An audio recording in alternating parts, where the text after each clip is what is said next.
Olá, Rondônia, boa noite. Eu quero convidar todos vocês para a gente ter uma hora aqui de conversa.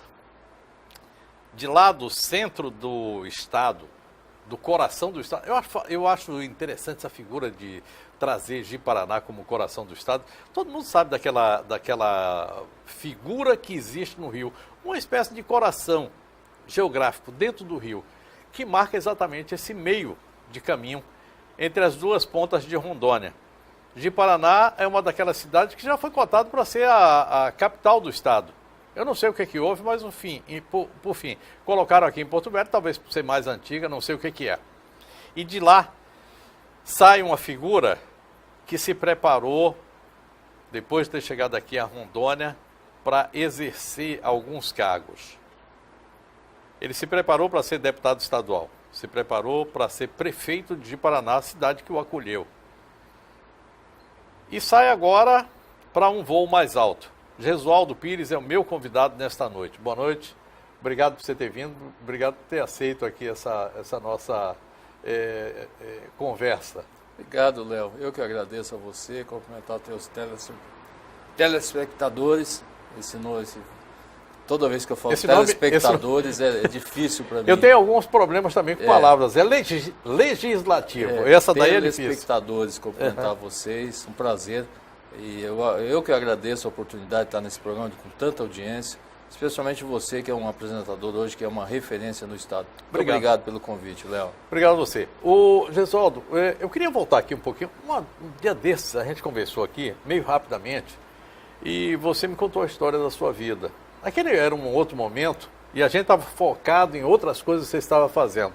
Eu queria voltar um pouquinho nisso aqui agora e eu queria lhe perguntar o seguinte: por que você, que é um paulista lá de Alta Sorocabana, exatamente. Presidente Prudente por ali assim, um paulista da Alta Sorocabana vem para cá e aí, olha, o que eu vou fazer é isso. Eu acho interessante esse seu pensamento cartesiano. Eu vou fazer isso aqui, traça o caminho e vai embora, como bom engenheiro. Mas você está parando agora, quer dizer, há um ponto fora da curva. Você estava aqui, cartesianamente ia ser o prefeito de Ji-Paraná. Aí para e diz assim, não, agora você é outra coisa. Vamos começar por aí? Vamos. Bom, em primeiro lugar, Léo, eu queria repetir que eu falei já em outras oportunidades, um pouco da minha história. Eu cheguei aqui em Rondônia em 1983, apenas 22 para 23 anos. Eu cheguei no começo de abril, eu faço aniversário agora dia 23 de abril, então eu cheguei praticamente com 23 anos, não completados ainda naquele momento. Engenheiro já? Engenheiro civil, formado, um ano trabalhando na Camargo Corrêa, que na época era a maior construtora do Brasil. Fiquei em São Paulo um ano, mas tinha sempre a vontade e o sonho de me aventurar em locais novos. E Rondônia naquele momento, 1982, 83, era o Eldorado brasileiro, a terra das oportunidades, onde milhares, dezenas de milhares de pessoas estavam vindo. E para mim não foi diferente, como praticamente todos que aqui foram adotados por esse estado maravilhoso, esse estado generoso com todos que vêm para cá. E eu vim para Rondônia, para Ji-Paraná, me instalei em Ji-Paraná, sou filho do interior de São Paulo, de Presidente Prudente, a minha mãe é paulista, e o meu pai já falecido, era pernambucano. O meu pai era pernambucano de Sertânia. E meu pai chegou em São Paulo, na capital, muito jovem ainda. Chegou com 16 anos, 15 para 16 anos, sofreu muito, sozinho. E conseguiu entrar, depois de prestar o serviço militar em Cumbica, ele entrou na polícia militar.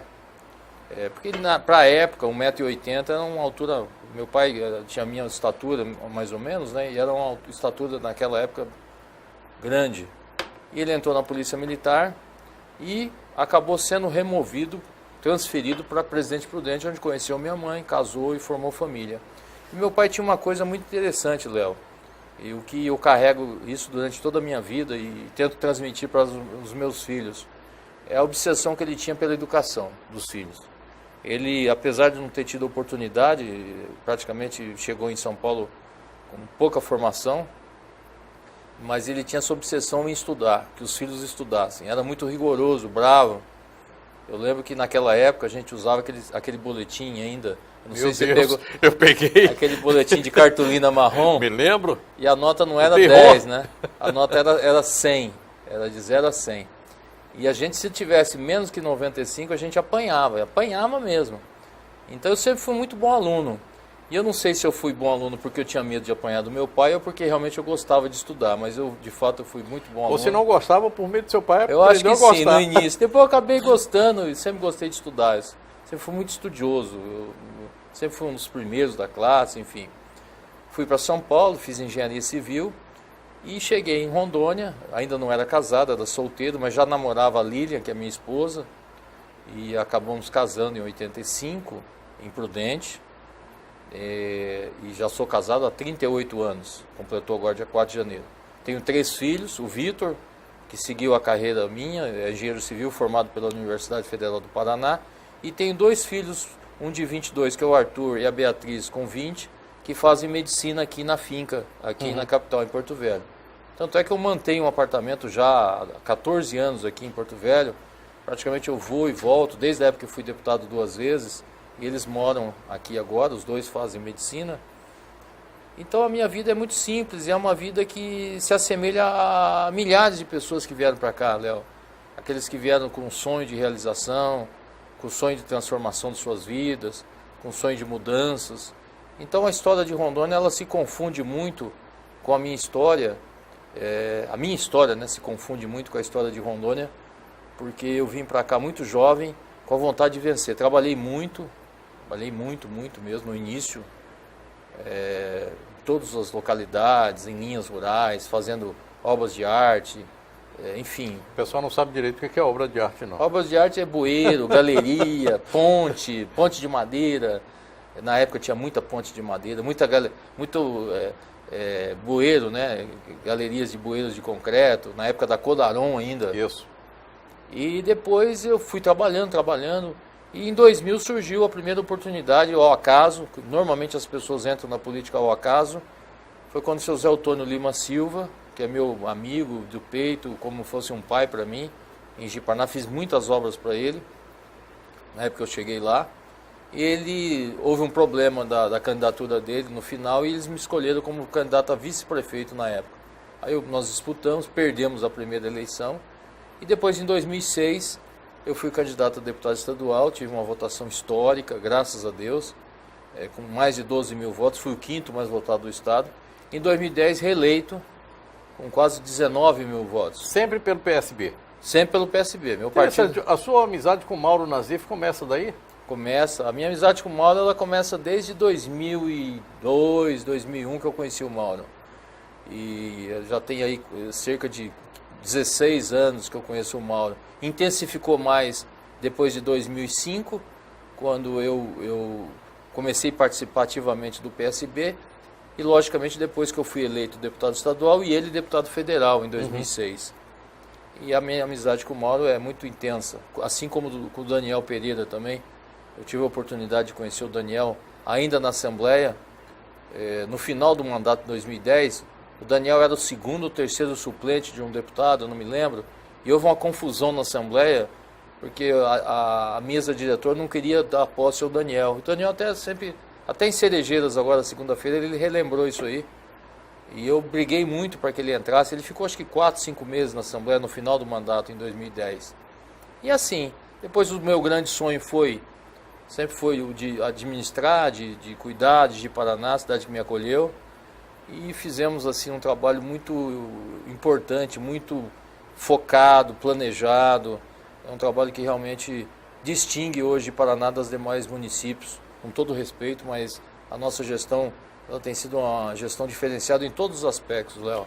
Você, quando estava na Assembleia Legislativa, preparou esse caminho para ser prefeito de Ji-Paraná? E eu, quando falo preparou, não é somente focou para ser, é se você já começou a trabalhar levando recursos para Ji-Paraná, já olhando o seguinte, isso aqui eu sei que eu vou fazer, eu já vou deixar mais ou menos pronto. Não sei se teve isso. Foi mais ou menos isso. As pessoas às vezes me perguntam muito qual a diferença do legislativo para o executivo. O legislativo, para mim, foi a maior lição que eu já tive na minha vida. Esses 2 mandatos como deputado me enriqueceram muito me fizeram melhor. Porque o legislativo, Léo, ele faz você conviver com pessoas diferentes, com pensamentos diferentes. Você tem que conviver com pessoas que, de repente, gostam do verde, você gosta do azul, o outro que gosta do preto, o outro que não gosta de cor nenhum. E essa relação do legislativo é muito intensa e às vezes até dramática em alguns momentos. E esse momento, e eu sempre tenho defendido isso, eu sempre falo que um bom executivo, ele deveria passar pelo legislativo, ter uma experiência legislativa. Com certeza disso. Seja vereador, seja deputado federal. Normalmente aqueles que entram direto para o executivo sem ter uma experiência no legislativo, ele tem muita dificuldade de convivência política. E esses 2 mandatos, além de eu preparar a minha formação política, o meu preparo, me fez com que eu conhecesse praticamente todos os políticos do estado de Rondônia.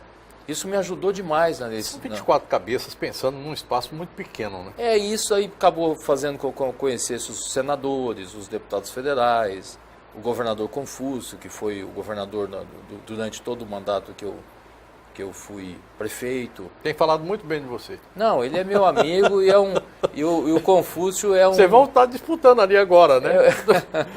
Mas ele é um grande pensador. Uhum. Confúcio, eu sempre digo que o Confúcio, ele parece que nasceu no momento errado. Acho que ele deveria nascer mais para frente.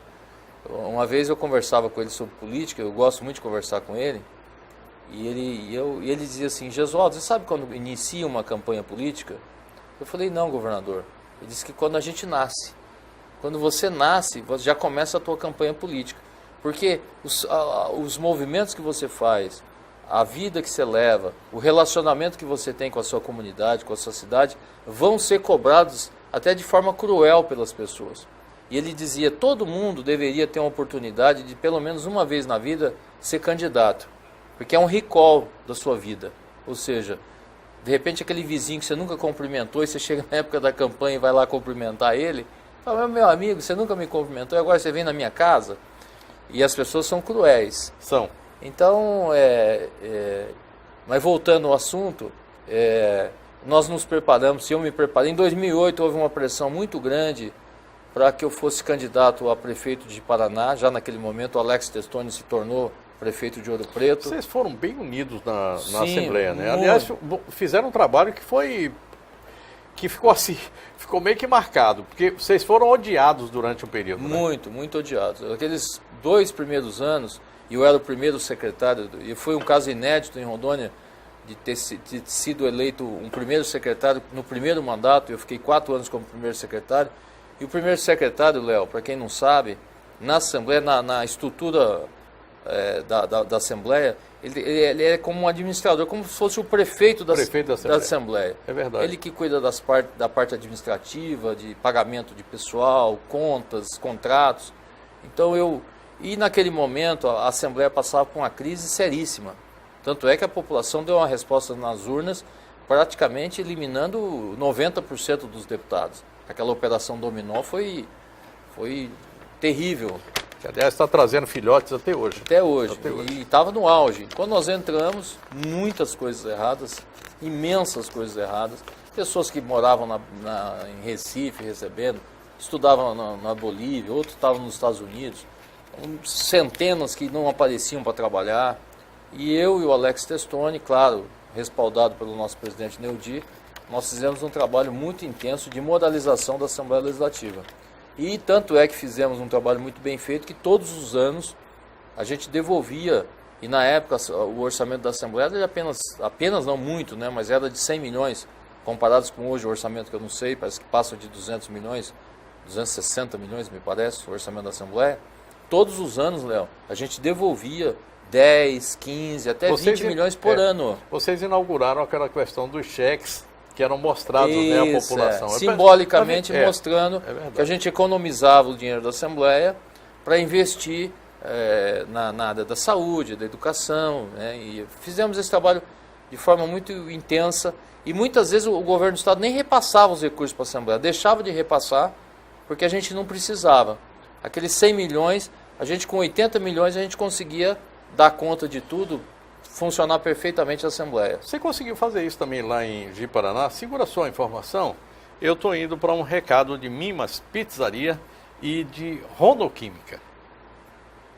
Tem coisa mais gostosa do que saborear uma deliciosa pizza? E é por isso que a minha dica hoje vem aqui da Mimas Pizzaria e Café. Afinal de contas, são mais de 50 sabores te esperando, divididas entre doces e salgadas. E olha, eles têm massa normal e integral e também tem aí pizzas com mais de meio quilo de recheio. E você ainda pode escolher 2 sabores e pagar o mesmo preço. Lembrando que até o dia 31 de março está rolando a promoção Loucos por Pizza, onde a cada R$50 você ganha um cupom para concorrer a 10 pizzas.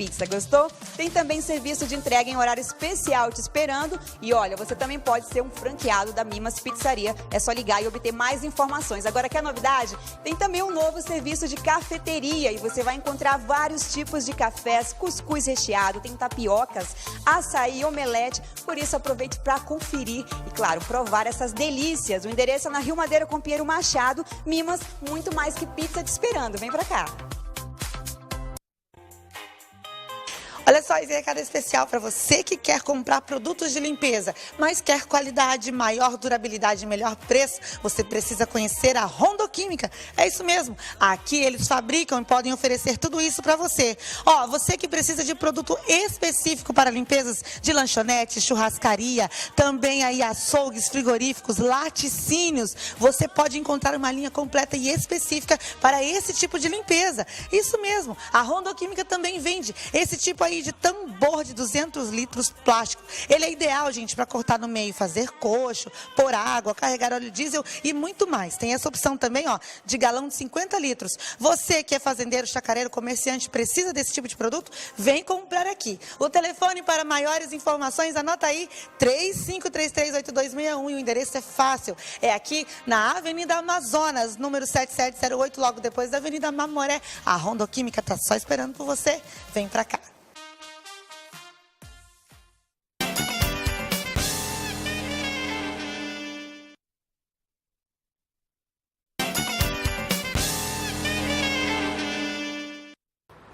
Segundo bloco dessa conversa super agradável que eu estou tendo aqui nessa noite com Gesualdo Pires. O Gesualdo me falou um pouco da sua vida, da sua passagem aqui na Assembleia Legislativa, que eu acho que é uma das coisas mais frutíferas que pode acontecer realmente para um homem, porque conviver com 24 cabeças pensando cada uma de um jeito. Quer dizer, são as pessoas que trabalham na Assembleia Legislativa, a minha mulher, inclusive, diz assim, são 24 patrões. É muito difícil. Você tem um patrão, já é uma coisa difícil, calcula 24. Então, cada um pensa de uma forma diferente. E disso aí, você leva também a experiência de executivo, porque a primeira secretaria tem isso, de executivo lá para Ji-Paraná, onde você vai ser um executivo público, diferente do engenheiro, que também é um executivo de empresa como a Camargo, né? Camargo e depois a minha empresa, né, que eu montei aqui. Que aí é bem diferente, né? Veja bem, Léo, algumas pessoas dizem isso, às vezes eu discordo um pouco, porque o empresário privado, às vezes as pessoas falam, se você tiver uma empresa, se o empregado não estiver indo muito bem, você demite todo mundo. Não é bem assim. Não. Quer dizer, se você começar a demitir todo dia uma pessoa, toda semana um funcionário, você quebra. Os encargos não suportam.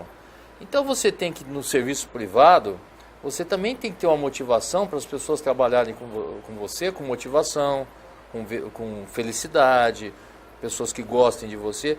E o serviço público, claro, tem as suas diferenças, mas ele tem essa semelhança.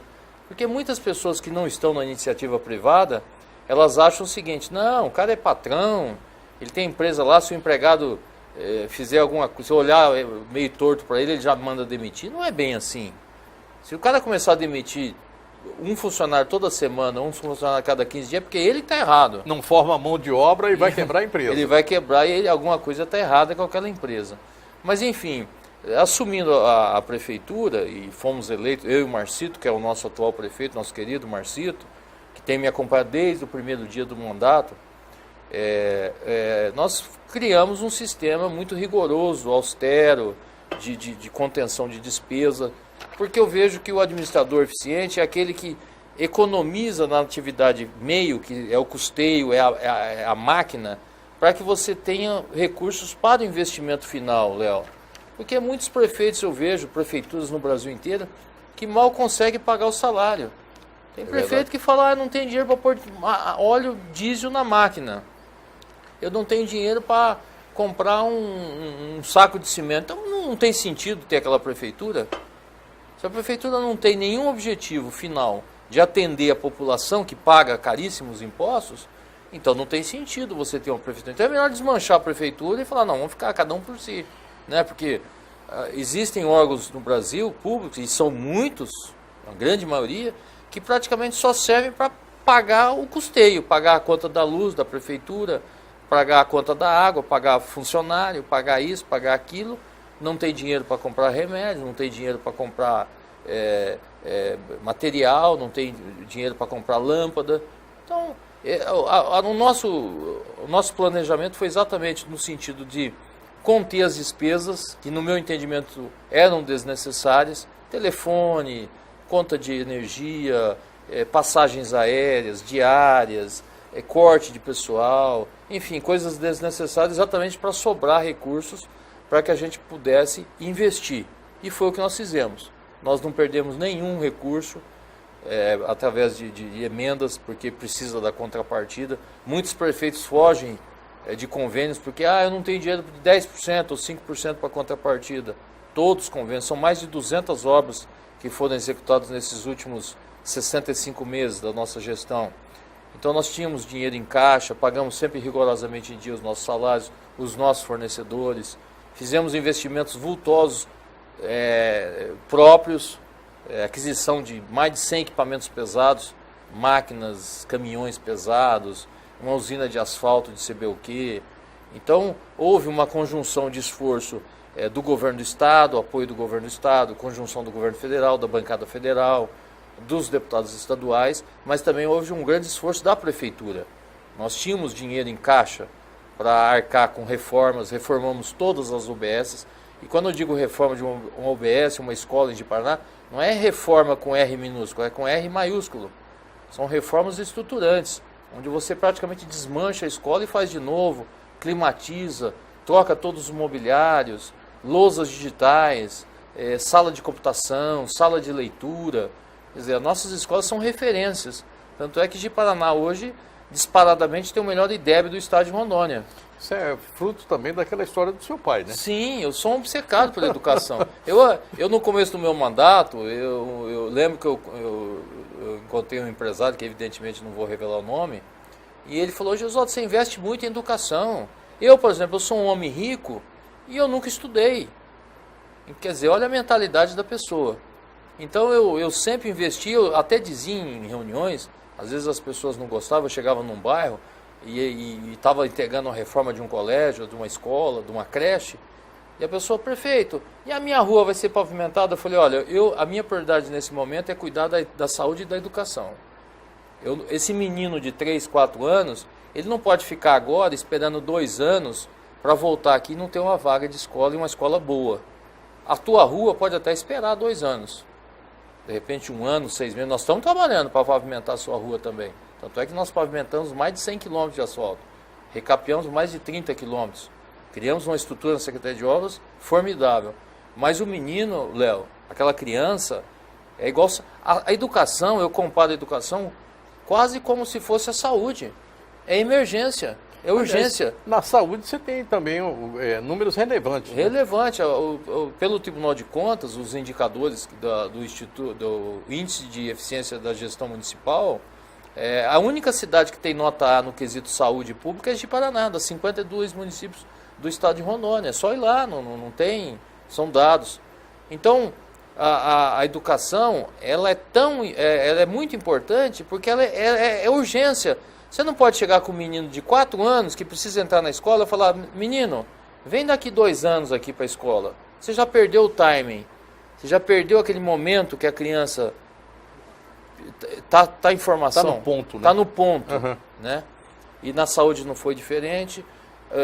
Fomos sempre muito obcecados na questão do desenvolvimento econômico, porque a gente sabe que só a prefeitura ela não consegue dar conta de tudo, a cidade precisa crescer e desenvolver, você precisa gerar emprego.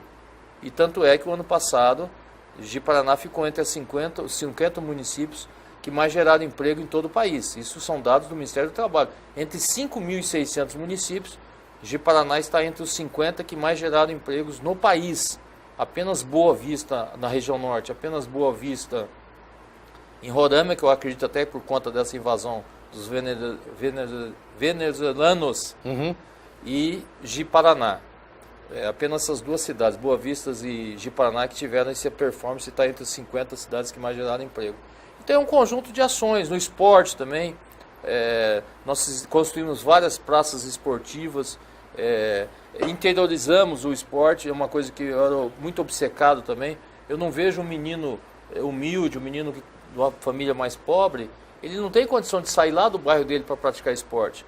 Nós criamos escolinhas de várias modalidades, são 13 modalidades, não só o futebol, mas o handebol, o futebol de salão, o karatê, o judô, a natação, o basquete, o vôlei, enfim, várias modalidades.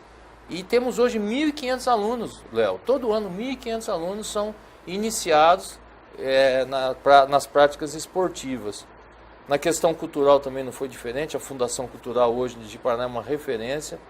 Nós temos cerca de 2.000 alunos, entre alunos meninas de balé, curso de artesanato, escola de música. Nós temos a primeira a orquestra de viola do estado, com uma maravilha.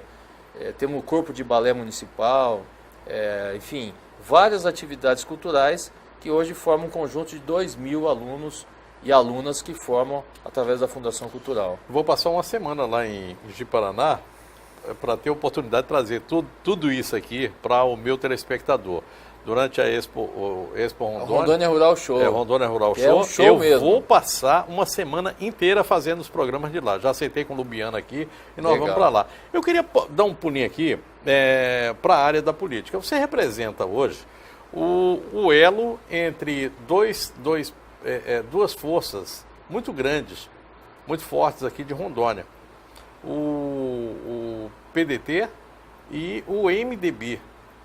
Como é que você se sente aí nesse ponto? Você vai ser amigo do Confúcio, amigo do Raup, estará disputando com essas duas figuras 2 vagas, quer dizer, um fica, aquela história lá do Highlander, um vai ter que cortar o pescoço, vão ficar somente 2, diferente do Highlander, mas enfim, a história é mais ou menos essa.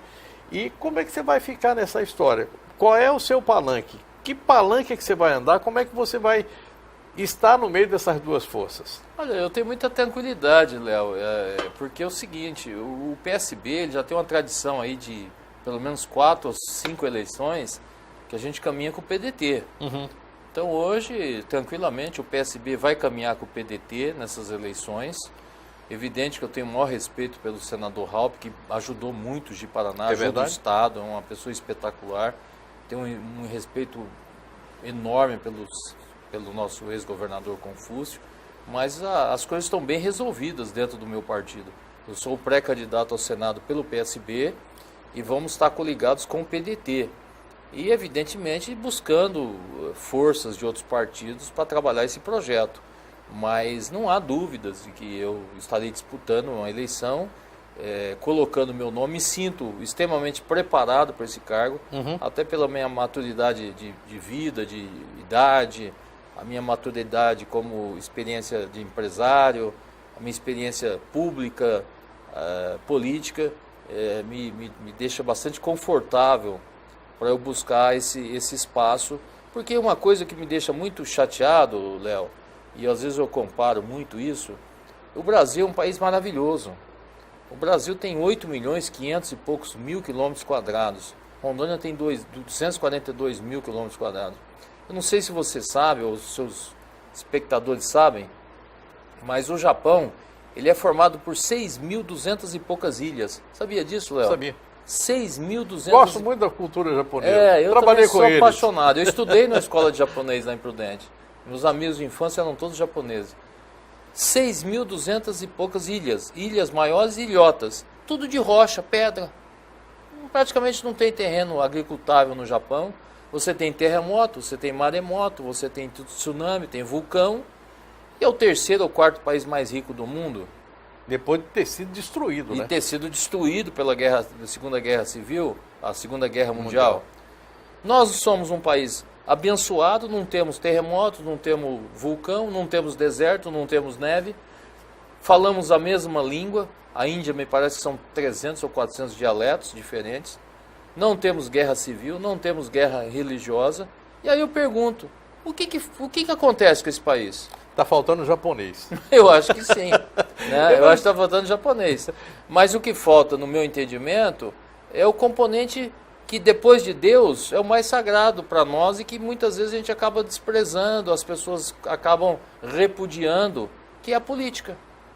Quer dizer, a política é a grande mola transformadora, propulsora das transformações de uma sociedade. E eu, às vezes, fico me perguntando, onde é que será que nós erramos? Onde é que o Brasil errou para estar nessa situação de privação, nessa situação de humilhação, na situação de desespero das pessoas, desempregadas, em fila de hospital, no chão de hospital, escolas que não dão um ensino de qualidade, estradas vergonhosas. Então, para mim, Léo, só tem uma explicação. Nós temos um povo maravilhoso, nós temos um país maravilhoso, um país continental, só tem uma explicação, é questão política.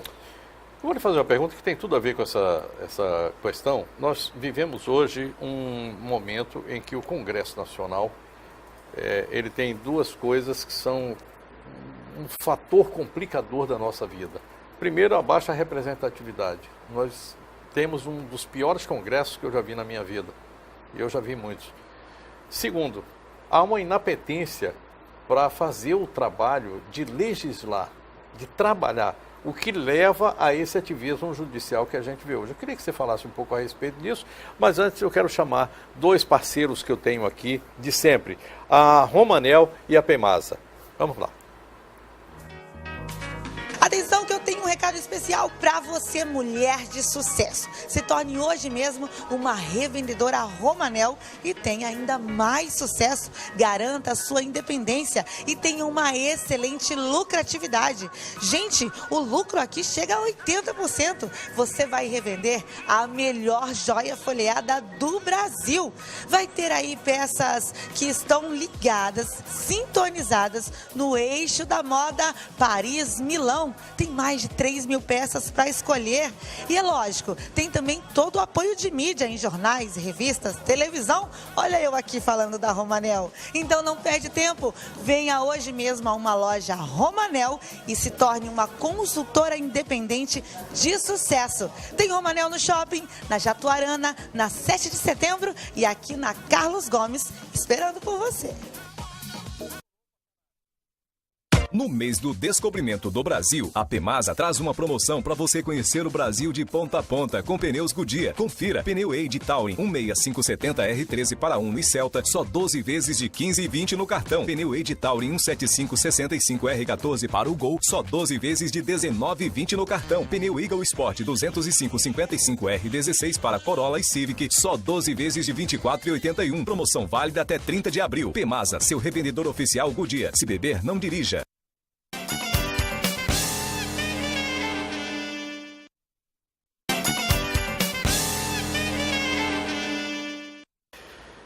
Converso nesta noite com Jesualdo Pires. E eu deixei uma pergunta aqui, mas antes eu queria fazer uma observação. Eu conversando com alguém daqui da empresa, aqui da Rede TV, eu disse assim, o Jesualdo tem uma campanha diferente do pessoal. Ele faz campanha de segunda a sábado, no domingo ele não faz. No domingo ele fica com a família. Eu achei muito interessante essa coisa. Em vez de voto, família. Termina ajudando, né? Ajuda muito, muito. E o domingo para mim é muito sagrado, porque além da gente recarregar as energias, é um dia que você tem que se desligar, fazer o que você gosta, praticar algum esporte, ir na piscina lá no condomínio que eu moro, assistir filme, eu gosto muito de filmes. Eu desligo realmente no domingo, porque se eu não parar no domingo, na segunda-feira eu... Tá morto. Estou morto. Então, a semana fica de 14 dias, é um negócio complicado. Fica desidratado. Então, domingo eu só saio quando são coisas extremamente especiais. Mas, normalmente, domingo eu fico em casa com a minha família, eu fico com a Lília, fico lá em casa, eu sou muito caseiro. Uhum. E eu gosto muito de ficar em casa. Às vezes eu até brinco com a Lilian, né? Falando, eu acho que eu sou um político meio diferente, né? Porque normalmente o político gosta de andar muito, ir em festa, vai em beira de futebol e não sei o quê. E eu já gosto de ficar em casa, eu adoro ficar em casa. Eu sou muito caseiro, Léo. Uhum. Então o domingo realmente é um dia especial, vou na missa à noite, lá na Catedral, em Ji-Paraná. Mas para mim é um dia especial, exatamente para recompor as energias. Pensar, eu gosto de pensar muito. Eu sou uma pessoa que reflete muito sobre as coisas. Por exemplo, quando eu venho de Paraná para cá, o Mário me acompanha há muitos anos, eu fico o tempo todo calado. Como é que está a estrada de lá para cá, Jesus? Está muito ruim, ela tem trechos horríveis e para mim é uma grande vergonha essa BR, sabe? É uma grande vergonha isso aí. Eu acho que é uma coisa vergonhosa porque todo ano são investidos milhões e milhões, se fala em 100 milhões, outro ano 200 milhões, 300 milhões, como se 100 milhões fosse dinheiro de pinga, né? Então eu não me conformo com essa BR, o estado que ela fica, e eu acho que tem que ter uma solução de concessão para essa rodovia. As pessoas não gostam, o brasileiro não gosta disso, mas nós não podemos ser hipócritas em dizer que essa rodovia vai ter jeito através do governo federal, porque não vai dar jeito, vai ficar sempre desse jeito. E a gente vê as experiências de São Paulo, de Minas, do Paraná, que são estradas maravilhosas, pedagiadas. Você paga, mas você tem uma tranquilidade e uma segurança. Quem não gosta é porque não conhece. Exatamente. É esse o caso. Então eu prefiro pagar e ter... Imagina quanto vale, Léo, quanto vale uma vida. Quanto vale uma vida de uma família que morre quase toda semana nessa BR? Quanto vale um Eduardo Valverde? Quanto vale um Eduardo Valverde? Quanto tempo demora para a gente fazer um Eduardo Valverde? E tantas outras pessoas, o cidadão comum que morre todo dia. Então, eu só vejo uma solução para a BR nesse momento. Dar uma concessão, logicamente pedágios dentro de valores adequados, mas a pessoa ter tranquilidade, ter uma boa rodovia, ter duplicação, faixas adicionais, segurança. Isso muda muito a vida das pessoas. Eu volto para aquela pergunta que eu deixei, que é a questão da representatividade, que é bem ruim. Tá? Isso tem tudo a ver com essa história que você fala aqui agora da nossa BR-364 e dessa inapetência de legislar. Vou colocar mais um detalhe. Um senador precisa ter visões voltadas para o seu estado, mas visões de mundo. Um senador que tem a sua experiência e principalmente a sua formação de engenharia, o que pretende fazer lá para essa questão da logística, da infraestrutura, do agronegócio? Como é que seria o Gesualdo lá dentro do Senado sendo eleito? Eu acho que você respondeu na pergunta que você fez. Eu acho que o Congresso Nacional, infelizmente, ele tem uma vocação que tem que ser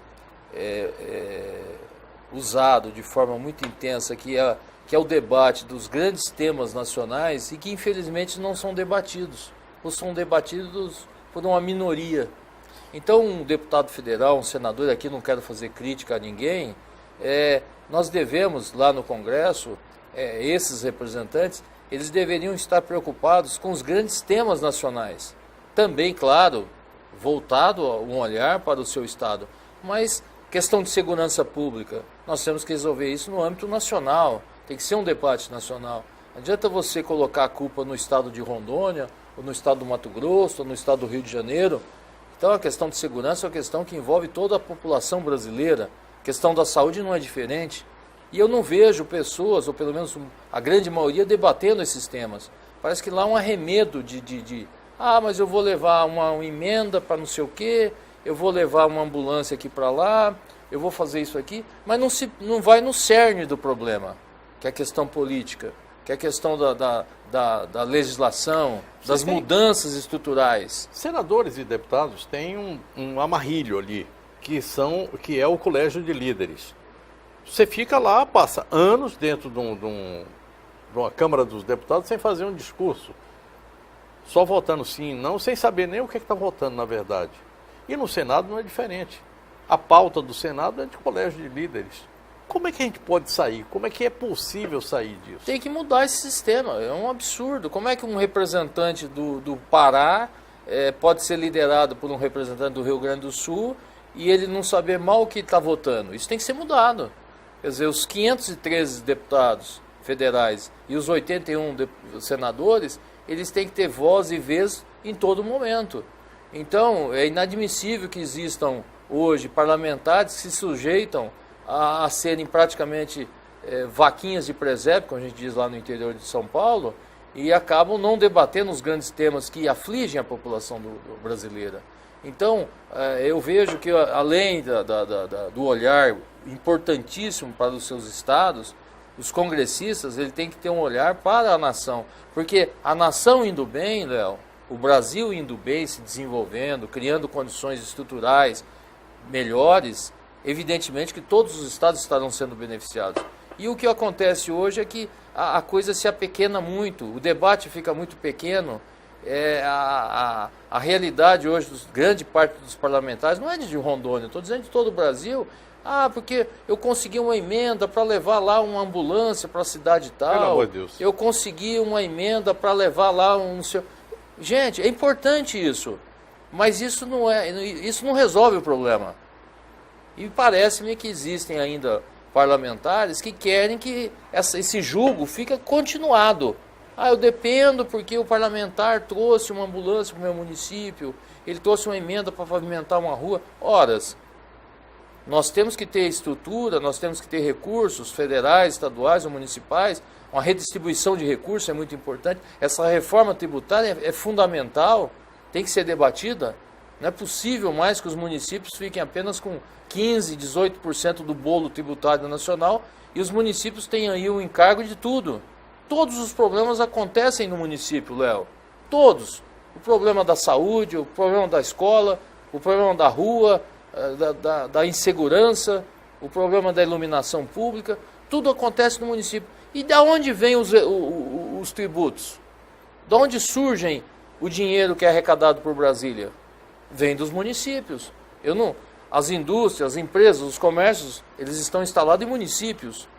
Então, é preciso haver um grande debate, precisa ter coragem, precisa quebrar paradigmas hoje no Brasil, que são tabus, né? Que muitos, às vezes, têm medo de falar a verdade, mas precisamos fazer reformas estruturantes em vários aspectos no Brasil, exatamente para dar condições que esse país se desenvolva, o custo do Brasil caia.